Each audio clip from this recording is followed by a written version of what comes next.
जय सिया राम दोस्तों।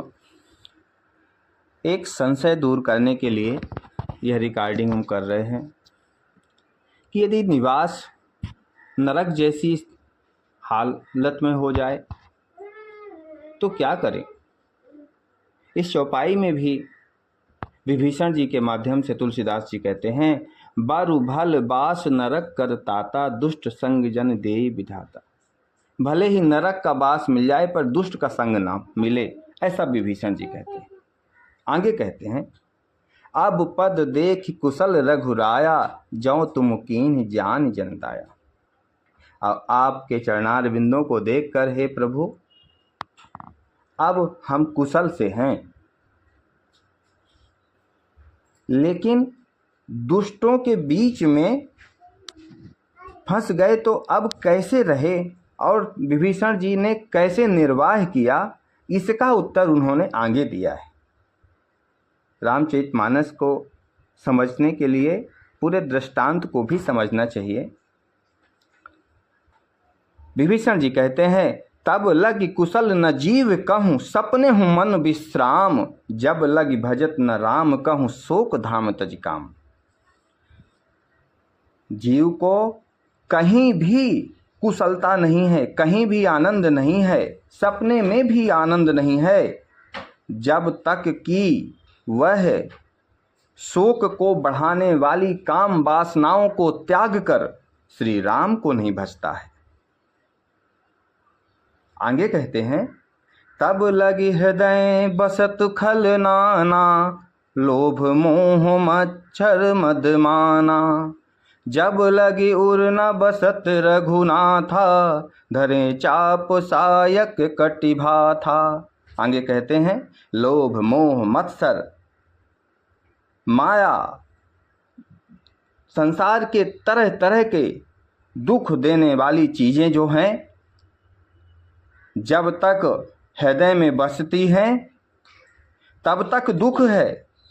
जैसे ही हृदय में धनुष बाण धारण करके भगवान श्री राम का निवास हो जाता है तो ये सारी की सारी चीज़ें अपने आप नष्ट हो जाती हैं और आनंद ही आनंद उमग पड़ता है।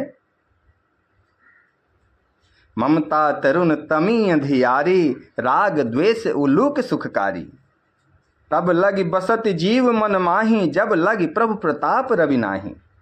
आगे कहते हैं विभीषण जी, हे प्रभु, जब तक आपकी कृपा नहीं हो जाती तब तक ममता रूपी अंधकार हृदय में छाया रहता है, लेकिन जैसे ही आपकी कृपा हो जाती है जीव के ऊपर, वैसे ही आपकी कृपा रूपी सूर्य के प्रकाश से उसके जीवन में उजाला ही उजाला हो जाता है। अब मैं कुशल मिटे भय भारे, देखि राम पद कमल तुम्हारे। अब जब श्री राम जी से मिल लेते हैं तो उनकी स्तुति करते हैं, लेकिन खल मंडली में उन्होंने कैसे समय व्यतीत किया और खल मंडली के बीच में भी रहने का उपाय विभीषण जी ने बताया। यहाँ पर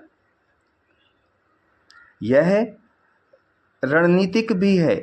जब विभीषण जी आते हैं राम जी के पास तो उनके मन को जानने के लिए भी राम ने उनके निवास को कुठार कह के कहा कि विभीषण जी के मन में क्या चल रहा है वो अपने से ही बताएं।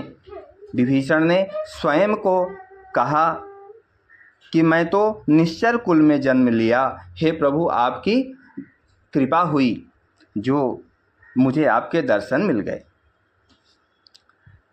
यहाँ पर दोनों ही दोहों को पढ़ करके पूरे दृष्टांत को समझ करके निष्कर्ष निकालना चाहिए कि भगवत कृपा ही सर्वश्रेष्ठ है।